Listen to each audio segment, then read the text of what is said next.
And we're live. It is Monday, June 2nd, the year of our Lord 2025. Our guest has just popped in after having some technical trouble getting admitted to the site. I was about to say how our guest has been delayed and Alicia is working with her to get in, except that she has not been delayed. She showed up right on time, apparently as a result of having already been there, and then I hit the go live button and she just magically appeared. That, or else she has displayed some remarkable prowess for entering rooms that she has been mystically barred from. It is 8:01 a.m. The sun is in fact shining. The birds are chirping. It's going to be a great fucking day. And I want to tell you a story of something that happened over the weekend, how I learned a new meme. Yes, Cactus, you're going to have to wait a second. Um, I woke up yesterday morning and I received a text from sometime co-host Nastia, um, that had a screenshot of another text that had been sent to her by sometime co-host Minna Olander. And it said, "Wake up, honey, the Russian fleet is on fire." And my first thought when I saw that is, isn't that sweet that Minna calls Nastia honey? Um, and because I did not know the wake up honey meme. And so I asked Nastya a polite question about what she meant that the Russian fleet was on fire. And she told me the news, and that was cool. And then I wrote underneath it, and I think it's really sweet that Minna calls you honey. At which point she texted me about 30 of these memes. Wake up, honey, this happened. Wake up, honey, that, honey, wake up, blah, blah, blah happened. And that is how I learned the meme, wake up, honey, blank. So I want to say to you, all you middle-aged men out there, wake up, honey. There's a meme for giving people news, and it involves putting the words wake up, honey in front of the news. I posted, I love the smell of Russian jets burning in the morning. I love the smell of Russian jets burning in the morning. I Well, forget where that comes from. Do you know where that comes yeah, from? it comes from Apocalypse. See, I'm a middle-aged man. This I know the answer to. It Okay. comes from the movie Apocalypse Yeah, Now, I've never seen wh- that movie, so which is a intermittently fabulous movie, but one of the fabulous scenes is Robert Duvall standing on the beach while they are surfing. Literally, the guys are surfing while the planes are dropping bombs. He calls in a napalm strike, and then he says, "I love the smell of napalm in the morning. That gasoline smell, blah, blah, blah. It smells like, I don't know, it smells like victory." And so, yeah, all of which is a long way of introducing the notion that we are going to be using Substack Live to keep track of these developments. We did a terrific impromptu show yesterday morning with Nastia and with the great Fabian Hoffman, who, if you don't follow Missile Matters on Substack, is a real find. Um, and we will be probably doing an update on that today at some point. May also use the Lawfare podcast for that, but its stuff is moving very quickly. And so we've been experimenting with the Substack Live platform for this because, unlike Dogshirt TV, they don't let you put four people on the screen at the same time and take live questions from the audience. So we don't use it for this, but we got to use it for that because, fast, that kind of thing. All of which is to say, keep an eye on the Substack for updates this week, including live stuff. They will all, of course, be embedded in the newsletter, which is to say, it's going to be a great goddamn week because cactus?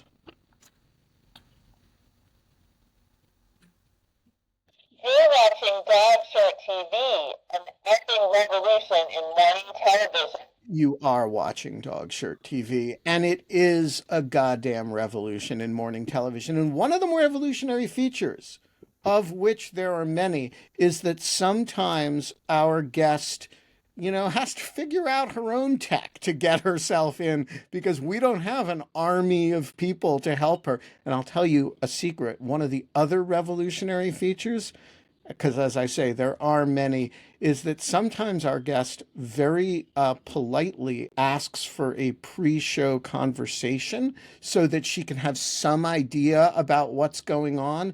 And because I don't, We know what's going on. That's called Yeah. prep. Do we? That's called Do we prep. really? There's Alicia emailing. Can you just respond? Can and you just because I don't respond? respond to my email, which isn't a passive aggressive thing, because it would only be passive aggressive if I read my email. So the passive aggressive part is not reading my email, not responding. No. I don't actually give the guest any indication of what's going on, and Alicia tries because she's I saw a that. good-hearted person. I'm an evil-hearted person, and so the guest ends up showing up with very limited sense of what we're doing here, and then gets locked out by a tech glitch.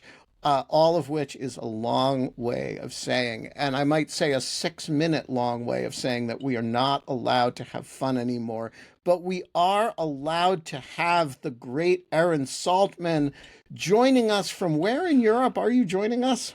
I'm in Spain at the moment. In Spain. Yes. Wow. Have we ever had a guest in Spain? Yes, we have had a guest in Spain before, because we had Alex Finley, who was tracking Russian yachts, Nice. joined from Spain to talk about yacht tracking. Alicia, why don't you introduce Erin? I just want to point out that I nearly emailed everybody back saying Ben doesn't actually look at his email before the day before an actual show. And Which I I was like, did, that's by the way. rude. I That's looked at, rude telling him, but he's Good. just airing all the dirty laundry. So here we are. I mean, look, I'm not ashamed of it. My email volume is deranged, and the only reasonable response is not to look at any of it. I even made one of it important in the chain. I was like, screw this. Let's mark this urgent. No, it wouldn't make a difference I don't because know if it made a I don't difference. want to discriminate against people and say this person is special, she gets a response. This person is not special, she doesn't get a response. So I just don't look at any of it, and it's nothing personal.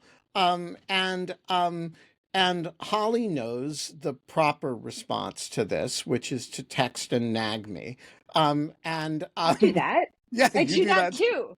Yeah, you. Nag you? What? I don't nag you. No, I'm just ribbing I Don't you worry. both. I didn't see it as passive aggressive. I saw it as a It's more little hint aggressive. of negligence, and Yeah. Alicia stepped in. We're good, and I showed up, so I can I troubleshoot most text tech. you, and if you don't respond, I move on to someone else who actually will help me. So, I don't know. You've been known to text serially, which I like. It's like, hey, you. okay, Okay. maybe. All right. All of which is just taking us away from introducing our guest, Okay. Alicia. As you mentioned, we've got Dr. Erin Saltman today. She is a good friend of mine, and if she doesn't know, we've known each other for nearly 10 years. It will be this October. Oof. And she's the membership and programs director at the Global Internet Forum to Counterterrorism, which I've never actually said out loud because we all just call it GIFCT.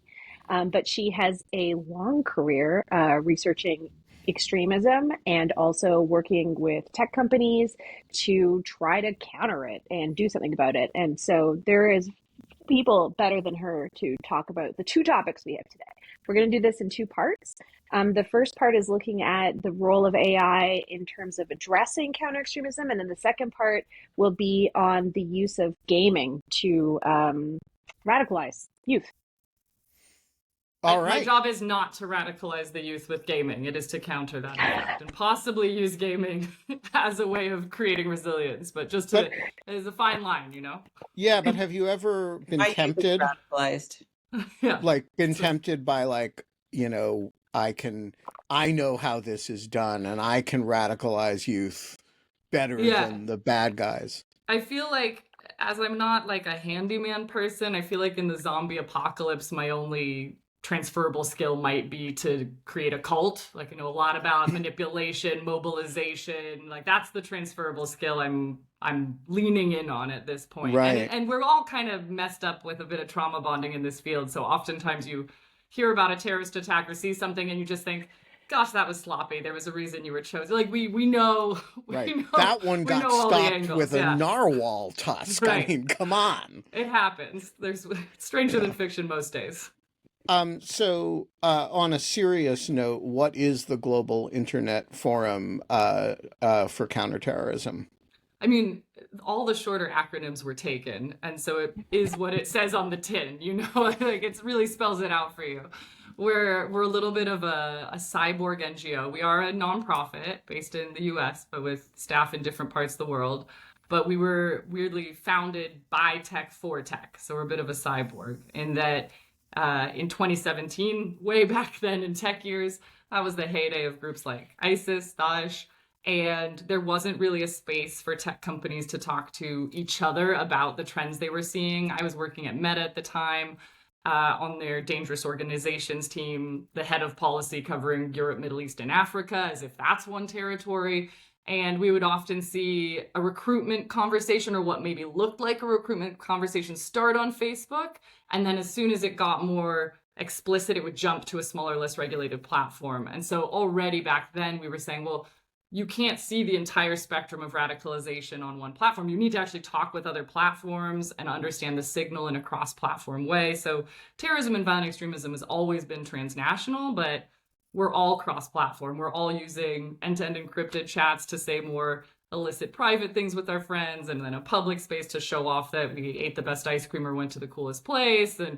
And then we store our content in one other place and book flights with another, and terrorists and violent extremists are the same. So we created GIFCT to allow companies to come to the table and actually understand that cross-platform trend, and then also bring other stakeholders like law enforcement, civil society, human rights people to come in and also feed into how we're strategizing. And so some of what we run is the tooling side of things, like how can you deploy cross-platform tooling to counter this? And then some of it really is the knowledge exchange and the multi-stakeholder dialogues that need to feed into what does this look like? What do we do about it? How do we do it without violating a bunch of human rights and privacy laws? And so that is the GIFCT. All right. And what is your role and specialty there? Like what's your individual focus? I think probably the unspoken subtitle to my title is intersectoral translator. So I am the one that tries to explain to government and CSOs what tech is doing and how they're doing it, and try to explain to the tech companies the types of signal that academics and experts might be seeing. But I'm the senior director for membership and programming. So we're the ones that help onboard tech companies to GIFCT. They actually have to meet a membership criteria. You can't just join. You have to have things like a public commitment to human rights and an annual transparency report and about 6 or 7 other criteria. And then we work with the members to try to make sure that the more global dialogue and multi-stakeholder dialogue is taking place. I then work with our more technical side of the team. We have an incident response side of the team, but my team's the more frontward facing international synthesizer, bringing all the indicators to the table to try to help tech company get better. You can have a really fancy tool and I could switch a button on and flood you with a bunch of terrorist content, but if you don't have the context around that, you don't know what you're looking at as a moderator. So a lot of my team is putting together the products and resources around those signals so that a moderator actually can make the informed decision. Seeing as Ben is encouraging me to go first, I'm using prerogative then and going to the topic that I wanted the most, which is the Great. second topic. Okay, so I'm generally really curious about, radicalization in general. It's a topic that we've shared in the past. I tried my best. I don't have an extremist t-shirt, so I brought you a revolutionary today. Ben did guess who it was. So, And in terms of, Holly and I are leaning in, trying to. There's a lot of red tone going. And it's hard to. I gotta step up. That's why he wants me to. It's kind of gives it away when you get the Nicaragua. There you Yeah, go. but a lot of people are going to get it wrong because of the Nicaragua. They're going to think you're dealing with Danielle Ortega but you got some Juan Sandino action going there. Yeah, I had to really hunt for this shirt in Nicaragua, and it I was the beginning appreciate of. you bringing it. Usually I have a mug, but I also don't have an extremist mug. Okay, back to the topic at hand, youth radicalization and gaming. Yeah. I'm curious. I've got many questions, but first, like a little bit of an overview of what is going on, but I'd be curious to know like what kind of groups are actually engaging in that, what kind of platforms are they using, how are they doing it? There's a lot. So, youth radicalization and gaming is a topic that I think has especially gained traction in the last 5 years. But if we go back to even something like Brett and Tarrant or some of these live streamed tactics, those are very much coming from a gaming aesthetic. So we've seen, especially in the lone attacker space, this gaming aesthetic come into play where you have that first person shooter in live stream. We've increasingly seen some of those live streams of attacks being shared on gaming adjacent platforms like Discord and Twitch, who we work with. So some of it is that attack strategy catering to a gaming aesthetic. Some of it very much is using gamified memes and visuals to attract younger audiences, everything from certain ISIS or neo-Nazi networks to try to use the aesthetic of Grand Theft Auto in some of their memes or propaganda, or other gameplay spaces. We've also seen real fun stuff like in Minecraft or Roblox of people building SS offices or Auschwitz or trying to use the aesthetic to get in there. Some of that's to target younger audiences. Some of it is just the nature of the internet of people trying to mess with the world and watch it all burn. It's always hard to tease out just the shit posters and neo-anarchists from the actual violent extremists. But there's a lot of work being done. We do actually also work with the Extremism and Gaming Research Network. That is a thing. And we have an academic wing, the Global Network on Extremism and Technology, which is based out of King's College London. And we have a whole sub-theme of gaming insights that are coming out, and specifically a lot on youth. And that's all open access. So, I mean, I can give a link for those dialing in here of just some of the more recent youth insights that have come out. But there's just this current concern that we need to get better at safeguarding, creating prevention mechanisms, also using gaming for good. Like, not all games are bad, and not all parts of games are up for exploitation. So yeah, we've got a lot of gaming and gaming adjacent platforms that are already members of GIFCT, everything from your like Oculus and Xbox and Niantic, who owns Pokemon Go, I think just recently sold.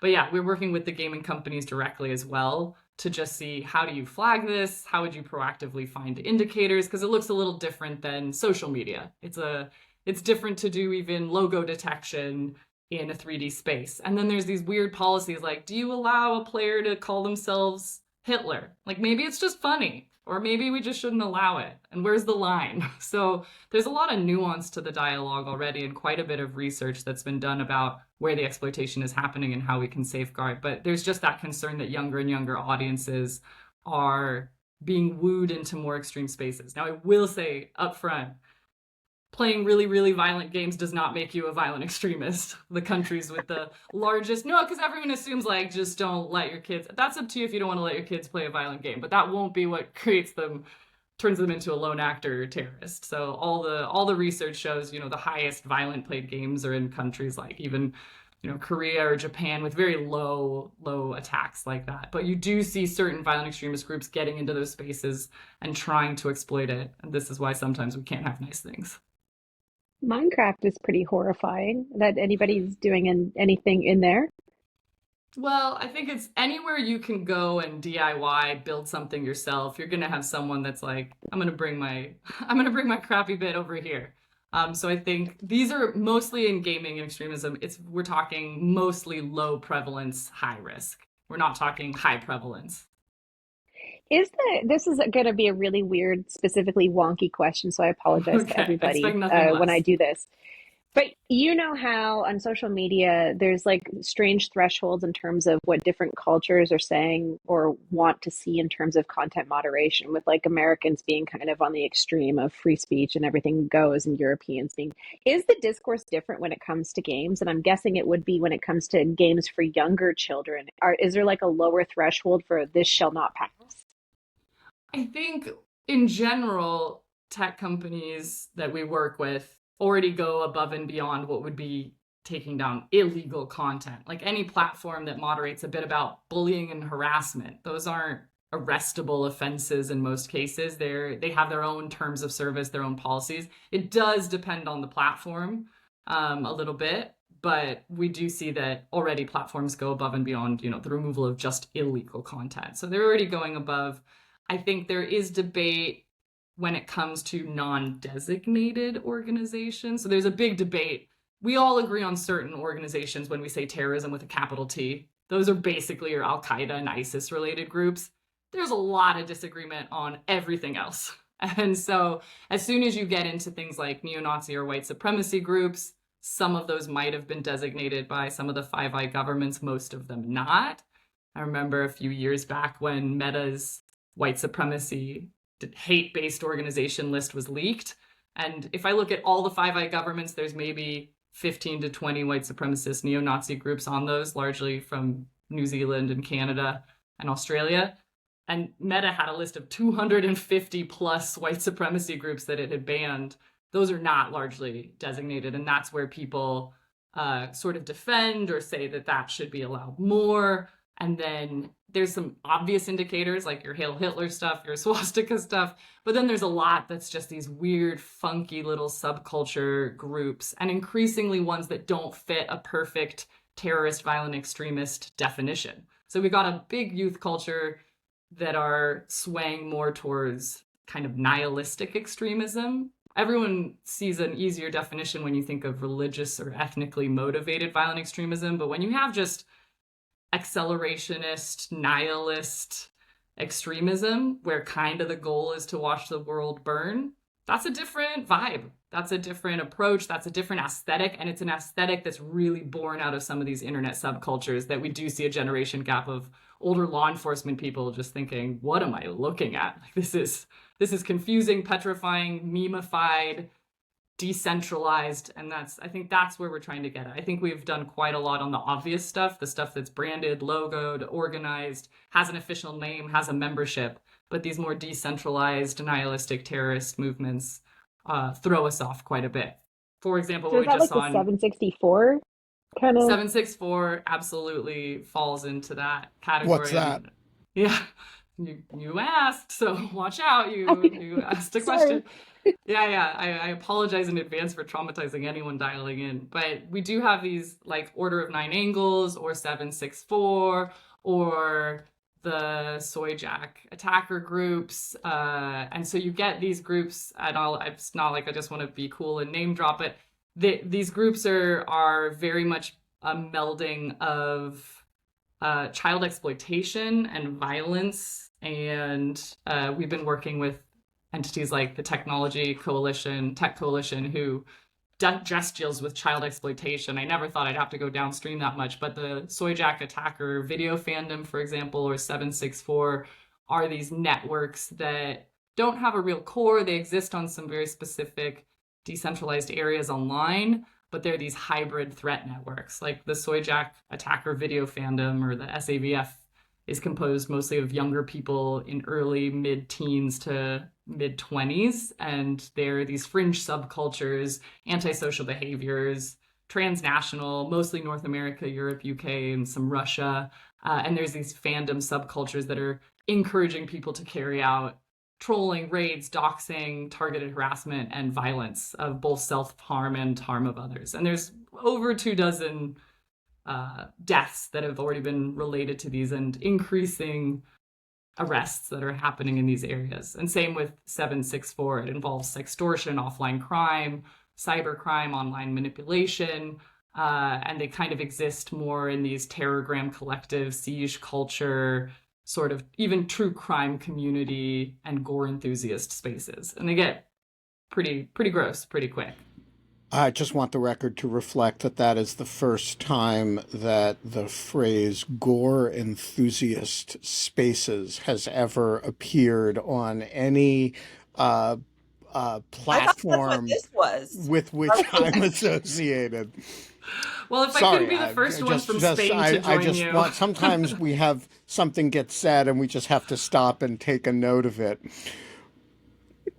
I would love to Yeah. tell you that that's not a normal kind of conversation that would be had in my circles, but Yeah. Yeah, And I mean, but you'd be lying. I see some questions there coming into the chat too. And like, yes, Steve, yes, 764 is a known child exploitation ring, but it's not just the child exploitation. It has these kind of violent aesthetic ideologies that sit on top of it. And siege culture, siege is, it refers to kind of these military white supremacist operations. And there was an entire publication around siege. And so it relates back to these kind of neo-Nazi white supremacy groups. So this is a much newer version. So it's paying an homage to the older generations of some ideological outlets that relate to white supremacy or accelerationism, but they're kind of revamping them for the new. And it's much younger audiences engaging in it. okay. Seeing as you brought this term up, and I've been dying to find somebody to come on and talk about it, and you can tell me if you don't want to dive down that rabbit hole, but I really want somebody to come on and talk about accelerationism. Can you tell us a little bit more about what this is and why it's Sure. so big now? Sure. I don't love the term, but I'll use the term and I'll explain why. I love certain terms more than others. So accelerationism is the goal. The goal is the destruction of the current system so that something else can form. So it's kind of a form of violent extremist anarchism. It says that there's really nothing worth saving in the infrastructure that we currently have. There's no trust in the current structures, elected officials, democratic processes. So we should accelerate the downfall so that we can reform something new. I gotta say, I'm always like tempted by the anarchist logic if they maybe had a day after plan for after you burn it to the ground. And there's rarely like a really good, I'll be like, okay, I'm tempted. I was raised by like some hippie communities. What comes next? It's usually just really focused on the downfall without a lot of planning on what happens next, I will say. But we have seen quite a few accelerationist attacks. A lot of them do have some relational aspects to white supremacy undertones. So I am always wary. And I would say a lot of the Islamist extremist terrorism is also saying that there is nothing to preserve in the current and we need to kill the current system and reform. So I do argue with some people that just focus on Western white accelerationist attacks and say, well, technically a lot of terrorism we see would be considered accelerationist. It doesn't agree that there's anything to save in the current structure. It wants to see the downfall so that something else can be reformed. Holly? Sorry, I was not prepared for that. Well, I thought you were taking your mic off. I was going to call on you too. First of all, thank you so much. As the mother of a 14-year-old gamer, new things to worry about. So I don't have enough things. So I thank you sincerely for that. I'm wondering what the what your interface with different governments is, and if you have discussions with U.S. government, if that's changing and given the new administration.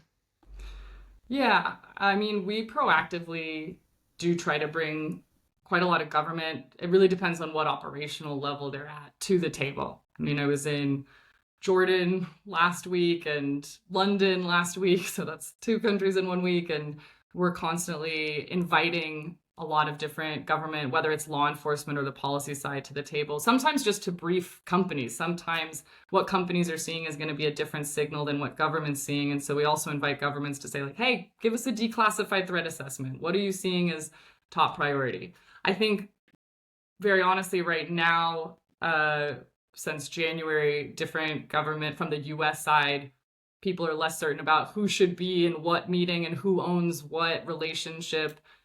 Traditionally, we have had a U.S. representative on our independent advisory committee that does include both government and non-governmental civil society representatives, just so that we're not going to go forward and say, hey, tech's going to do this, and all of a sudden people are like, that's not the right thing to do. So we do have an advisory committee for that. We do have some representatives that have been in many of the last U.S. governments for the last few presidents that sit in our various working groups. So every year we pick 3 to 5 topics that no one tech platform and no one government can solve on their own. And we get everyone in a room together and meet a couple times in the year and develop some best practice guidance. So one topic is on AI threats and opportunities this year. One is on preventing youth radicalization and mobilization, and one is on an investigator's community of practice, really looking at signal work. And I know that this could be doom and gloomy, but a lot of what we do is try to find solutions, signals, sharing trends about symbols, slogans, slurs, everything to help operationalize the awareness and countering of this. So we do have various U.S. representatives in some of those, but yeah, it's a little different. It's a little less proactive. I think knowing who is supposed to own what is still being worked out in some cases. Well, it'd be interesting to see. I mean, a lot of this extremism is now, in the government now. So that'd be interesting to see. I'm also wondering, and this may be switching to the sort of positive side, if games could be used to de-radicalize and to sort of message in a positive way. I realize positive messaging is just across the board more difficult anyway, but maybe the Democratic Party could use games to reach young men. Was that in the $20 million that you put out about how to speak to men? Podcast. Go to Minecraft and build something in there that, I don't know. So there's actually, not to leave everyone feeling like they just need a hug and a therapy session after this podcast, but there is a lot of work being done on innovative gameplay spaces or reappropriating gaming aesthetic for good. So there is a lot being done on positive intervention work or reappropriating the aesthetics to get people to have conversations. There has been a lot done on even things like redirect programs, where if somebody's using a platform to try to find these extremist outlets, they, at least in some of the top search results, get some outlets that could be supportive to either help you leave those movements or find alternative narratives. I mean, alternative narratives and intervention, it's like marketing. If done poorly, it's poor in its results, but if done well, it actually works pretty well. And I remember when I was working at Meta, we did A/B testing, both on working with local partners, like the government nor a tech company, they're not the right voice to reach people. But if you work with local networks of people that are activists that are already doing some of this work, and you take their voice and you amplify it strategically, either through keyword searches or through ads market targeting, you could actually start measuring some sentiment analysis and behavioral change work. I mean, it has to be done well and sensitively. It's hard to scale, but on local levels, you can do that. So I'm wondering if you see the influence of gaming not merely in the ideological radicalization, but in the tactical. So yesterday we had a Boulder, Colorado terrorist attack in which somebody, to my knowledge, I've never seen an attack like this, tried to set a bunch of people on fire. I'm always interested in the question of where terrorists get ideas for the modalities of certain attacks, because almost all attacks are copycat. They're not very entrepreneurial. The last guy drove a truck into a crowd. I'm going to drive a truck into a crowd. The last person did a suicide bombing. Whoa, I can do that, right? But every now and then you have these frankly creative, novel ideas. I don't want to sound like I'm praising them, but they're paradigm shifts, flying planes into buildings, for example, or in this case, at a very low grade, instead of taking a shot at some people, let's, set some Jews on fire. And my question is, should one be looking to gaming not merely for somebody's underlying ideological assumptions, like, all right, there's a lot of anti-Semitism in it's sort of organic to white supremacy, right? But also for tactics. Should we be wondering if the perpetrator here, used games in which you set zombies on fire or something like that? My guess, although, I've seen it all, my guess is probably he wasn't playing a zombie fire lighting game to get inspired by this. I would say it's mostly shocking in North America to witness at-home explosive devices being used in this way. That being said, even working with tech companies, I've reviewed things like the removal of content around creating weapons, and I've seen videos that create at-home explosive devices for fishing. And I think that's cheating for fishing. I feel like you should learn how to fish, but I was told, it's like, well, not this content... fair. I mean, the fish do not have a fair chance if you're using it's greedy Molotov fishing. cocktails, yeah. But I've seen the creation of weapons and explosives, particularly in North America, that have been displayed or shared under the context that has nothing to do with terrorism and violent extremism. But then for my field, I think, well, I could just reappropriate that if I were a terrorist or violent extremist and use that. I think it's very easy to find manuals. There's some concern, especially in the biowarfare space, that AI could be used and reappropriated to get more creative in how to do this. There were, again, neo-Nazi related and white supremacy related documents through Siege Culture and elsewhere that had publications like How to Make the Bomb in the Kitchen of Your Mom and the Anarchist Cookbook, which does have a pretty good banana bread recipe, but also tells you how to make explosive devices at home. And so I don't think it's a good anarchist needs both. Yeah. Banana bread, we all got good at making it during the lockdown. But I think, to your point, yeah, it's not the gaming that's creating the tactics, although the gamification aesthetic definitely comes into play. In the case the other day, I think you're also seeing people that don't fit our normal, if you can have a normative profile of a lone attacker, there's different ideologies or moments. We're watching attacks and news around the world on different war fronts that are really getting people riled up and really distrusting how government might be handling it or what our influence might be depending on what country you come from. And people are kind of at a bubbling up point of feeling frustrated, whether that's what we saw there, or even recently some weird ones that throw you off, like what happened in Palm Springs just the other week, where an individual set off a bomb in a fertility clinic. And the first thing that I thought was, okay, maybe they were a pro-lifer, but actually it was the opposite of that. Yeah, they wrote a manifesto. They are actually mortalists. They are an anti-lifer. And that one, again, throws you off and you go, okay, this is I just want to say, sorry.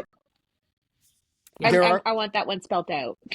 No, the guy is an anti-natalist. He doesn't want more people. There are very few terrorist attacks you can commit that will bring the pro-life and pro-choice movements together, but both of them believe in at least the option of fertility.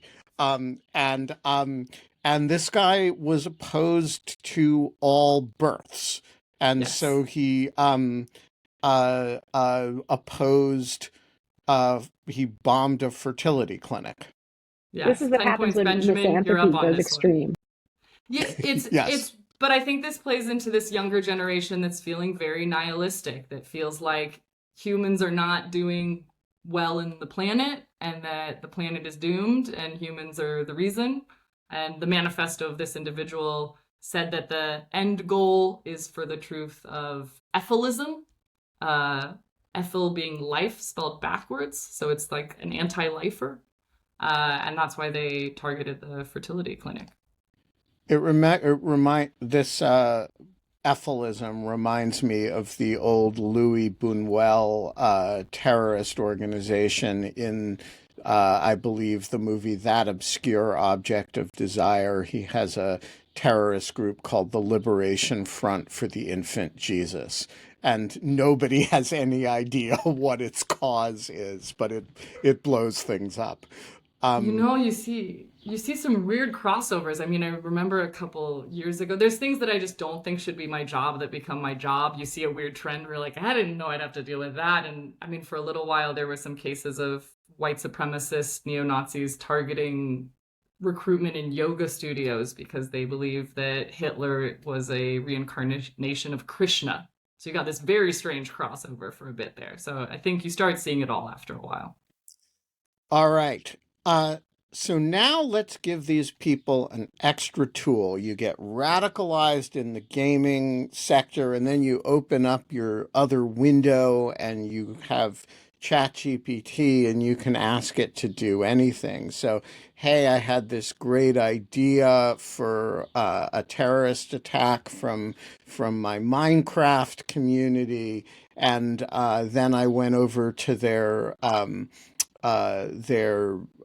chat board on Signal, and we figured out what we want to do.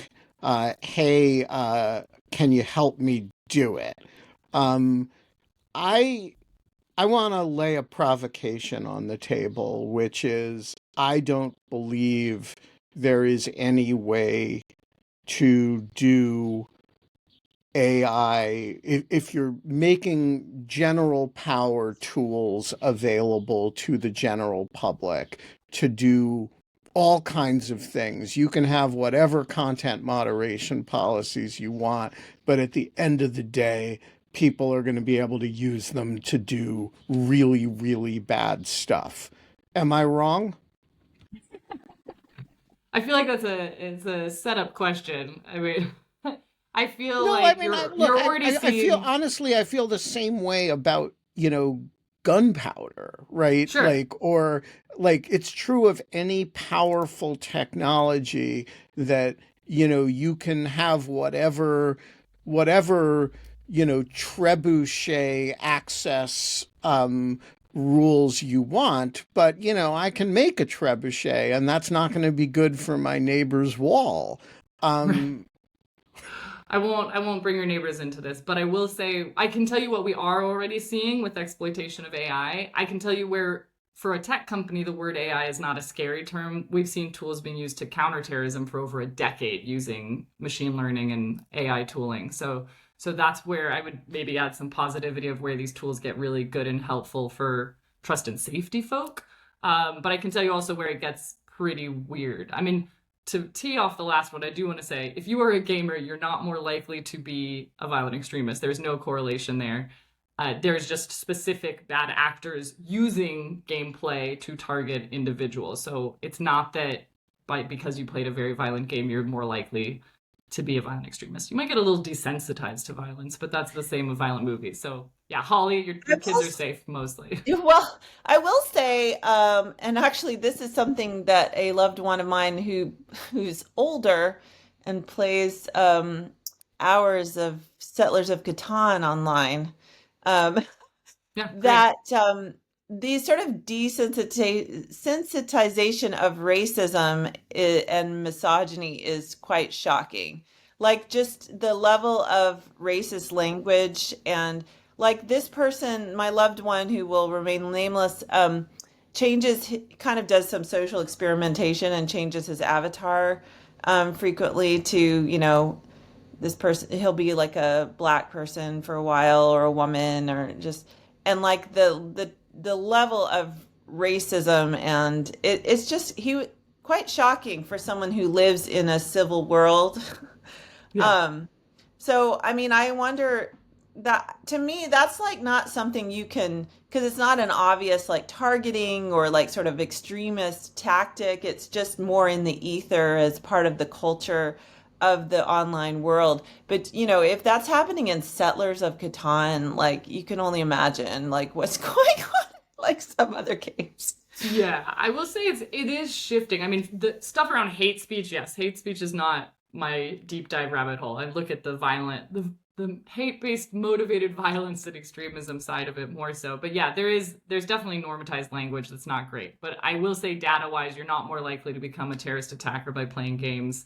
And yes, there's still issues with hate speech and bullying in these spaces. And then to Benjamin's point, and there are a lot of, what I would say, if you're a parent listening, there's lots of info on all these platforms. If you go on Discord or Twitch, they have entire sections just for parents and educators. So if you are worried, go and actually see what those settings look like. And we are at a place where it's about 50-50 if you look globally for men and women being gamers. So we can't over stereotype and be like, I just think it's a slovenly white guy on a couch playing game. No, like there's gamers of all sorts, and I swear there's a game for everyone. The one that got me during the lockdown is called the Untitled Goose Game, where you just walk around as a bit of a jerk of a goose and piss people off. That was my biggest stress relief during Is it a COVID, I gotta Canadian tell you. goose? Because they're It has to be a Canadian goose, which we want to rebrand to be American because obviously The Actually, phenomenon there's a of game for everyone. the phenomenon of the Untitled Goose Game is really cool, actually. It's great. That the object is to be as annoying as you can as a A jerk of goose. a goose. I love it. have you played And then- this, Ben? See, but Ben's got some I- secret insider knowledge. I It feel. has Yeah. been demonstrated for me. The best is it has the little sound effects for the feet flapping as you walk. So it's like flap, flap, flap, and then you just quack at people. It's like the goal will be like scare a child into dropping its ice cream, and I'm like, yeah, that's what I'm gonna do, and I just feel better, which is maybe says a lot, but it's great. So And, to your and point does on that AI, make you more wait, does that make you more likely to actually walk up to a child in the park and try to scare it into dropping its ice cream? Absolutely not, which is why the game does not correlate to the real world violence intended. Okay. It is not a That's our Canadian goose. Thank you, Alicia. It's an all-white goose. I don't It's know a if we white want to get goose. into It's not Canadian race and geese, but I don't want to not nationalistically profile this goose. It's for everyone.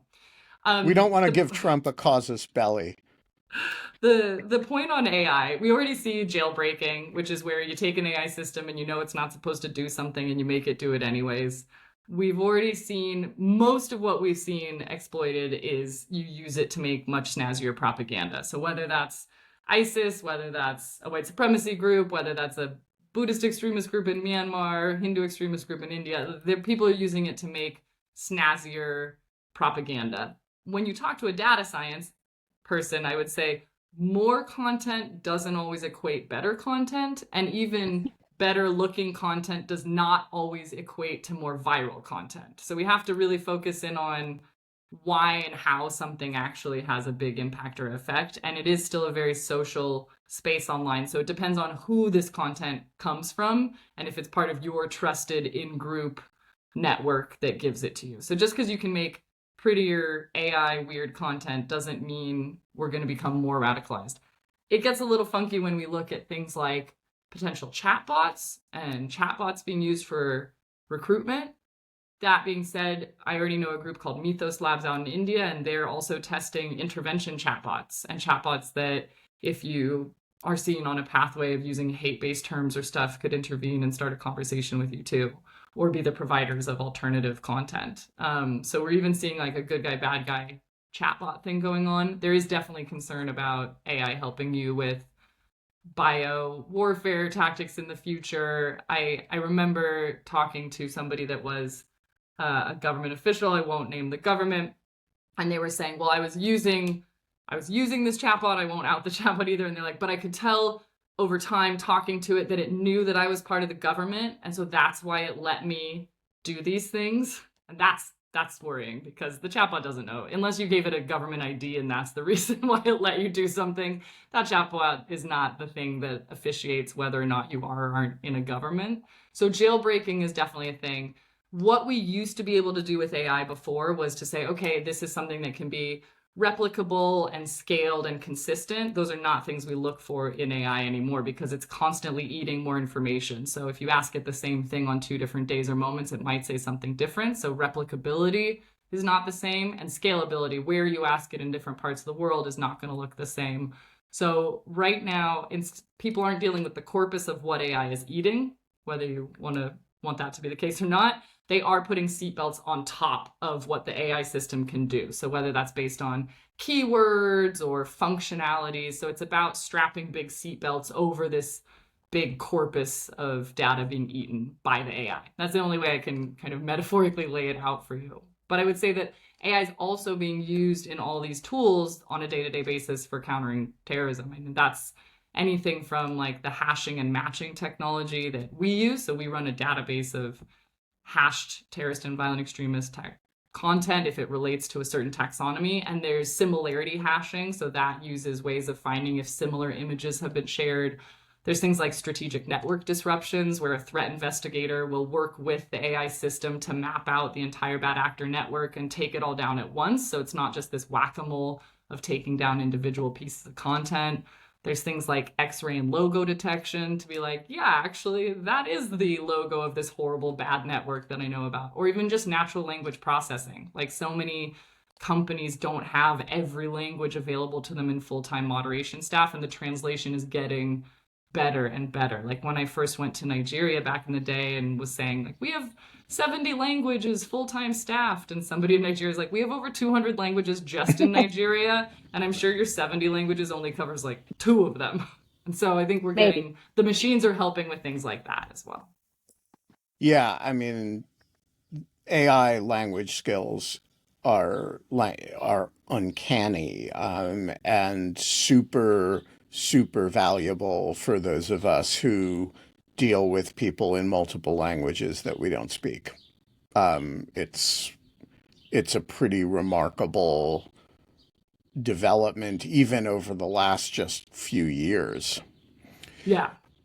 But I do want to come back to the bad guy use of the technology, because Sure. I think it's relatively easy to set up a system that says, no, I'm not going to tell you how to make a smallpox virus. It's relatively hard to set up a system that a capable person can't use to make it much easier to make a smallpox virus. And I'm using here smallpox not as a specific case study, but as a general marker for, how to do something highly complicated and very bad.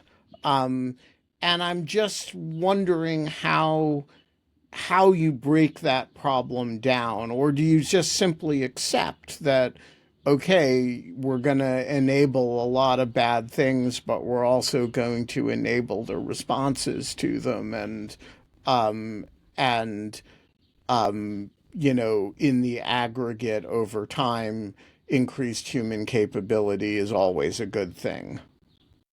Yeah, I mean, I believe in safety by design. I believe that if there's the opportunity to, things should move a little bit slower so that they're not launched to public with a bunch of inherent flaws. That just hasn't been how we've seen things go. I mean, I'll share a link to we did a policy paper. It's relatively succinct. It's not a super long read, but we mapped out where we were already seeing exploitation, talking to a bunch of tech companies and experts. But towards the end, we also mapped out where we're already seeing AI frameworks, commitments, and regulations. And there's already about 13 types of frameworks that are focused on AI from different parts of the world. Only 2 currently that I was tracking were regulatory, coming out of the AI Act in the EU, and then the interim measures for the administration of generative AI from, I believe, China. And America doesn't tend to overly regulate its industry because of profits. The European Union tends to put more regulation in place. And this is a big fight over who's right. Should we err on regulation or not? I think the 3 philosophical areas that every government has to draw a line between, and every tech company also has to draw a line between, is when we talk about like privacy, safety, and free speech. And if you solve just for one, it will be on the cost of other 2 every time. And so right now it's like, okay, well, what is free speech versus safety versus privacy? Even privacy on like, what can the AI eat? What is this insatiable animal allowed to eat or not? Right. And on And safety, the term it's like, what's okay? The term Yeah. privacy in that context incorporates intellectual property, because Right. really, when you ingest the entire New York Times, the entire history of the New York Times and all other newspapers, it's not really so much. I mean, the stuff is public. It's just that everything the New York Times has ever said about Holly raises privacy issues for Holly, and it raises IP issues for the New York Times. Yeah. Yeah. And so I mean, we are not policymakers. We're just there to say, hey, we're looking at the counterterrorism, counter-extremism side of this. But even in that, we are really needing to say, what are the seatbelts that are mandatory by design? What are the things, and how do you? There's a lot of questions right now: is who is to blame, especially if we're going towards these automatic agents, like people using AI as a secretary that can facilitate something or optimize something for you or suggest something to you that might lead to real world harm. Where do you put agency and blame? And I would say always on the person carrying out the harm, and who else? And so there's this kind of push. It's not as lucrative to put the blame on the user seeking to do harm because they're not the big multi-billionaire company, but that is part of the agency. And then the other agency is, were safety by design measures put in place so that at least at a baseline, this was not really easy to do. You'd have to actually try to game a system to get yourself out of it. It will still be the case. I'm not as super utopianist or dystopianist. It always lands somewhere roughly in the middle. You will see some people do very bad things with it, and those will be the case studies that make the laws of tomorrow. Most people still just use it to do the equivalent of cat video watching. You have more technology on your phone than the first spacecraft to go to the moon. Most of us will still kind of flip through cooking shows, or what's my current rabbit hole is to watch these guys that cook out in the wilderness with their dog. Most of us are still using it for very banal, I know, sorry, I'm outing myself, but banal things. But it's those low prevalence, high risk moments that make the laws of tomorrow, that make the case studies that then create the next safety regulations. Well, I am going to try to use AI to plan my next attack on the Russian embassy. But the Russian embassy attack will involve benign shining of lights on the embassy. And I'm going to see if it's going to be an interesting question. Can ChatGPT do as good a job designing things to project on the embassy as I can? And I'm gonna actually submit them to user feedback, blind user feedback. Did ChatGPT do better than Wittis? And I fully expect to be voted down as not nearly as good. To me, ChatGPT I think so. has a sense of humor. That's the problem. No, but the thing is, And I'll tell it what to say. We're gonna see. no, We're gonna see if can you tell, was this designed by Wittis or ChatGPT? You I could couldn't do even an get it to A/B do a Venn test. diagram. Okay, I had to go make the manual Venn diagram. But I've got a more important question because Erin's come prepared, because now I can't get off these questions. Sorry. Erin, Sorry. you can invite 3 people throughout time, living or dead, to your dinner party. Who are you inviting? Not ChatGPT. I don't know. I don't know. Although they can definitely they can create the recipes for the dinner. And maybe we do some A/B Maybe. testing, I Ben, with wouldn't like trust it. ChatGPT, Claude, Grok, see which one comes out more innovatively. Yeah, you did say you might ask this, and I think I'm gonna go with Cleopatra, Carl Jung, and Joan Baez. That's gonna be my dinner. I want That's to what I ask want. about the Joan Baez Yeah. component of that. The other two are intuitive in their own way. Joan Baez, fabulous voice. Why do we assume she would be interesting? Because Joan Baez, outside of singing, also opened her own school to teach nonviolent protest, and then was a part of literally protests for decades and decades. Everything from the Montgomery marches, the anti-Vietnam, anti-Iraq war, prison and death penalty reforms, LGBTQIP plus rights movements, Occupy Wall Street, the Catalan independence. When I was looking at this, I was like, oh, She was part of the Catalan, like somebody that's a lifelong activist, also to counteract Cleopatra on that like pure statescraft, imperialism, like top-down structure. I like the idea of Joan and Cleopatra as coming from a top-down and a bottom-up approach to wielding power. I thought it'd be an interesting I one. thought about this. I did. These are important questions. These are important.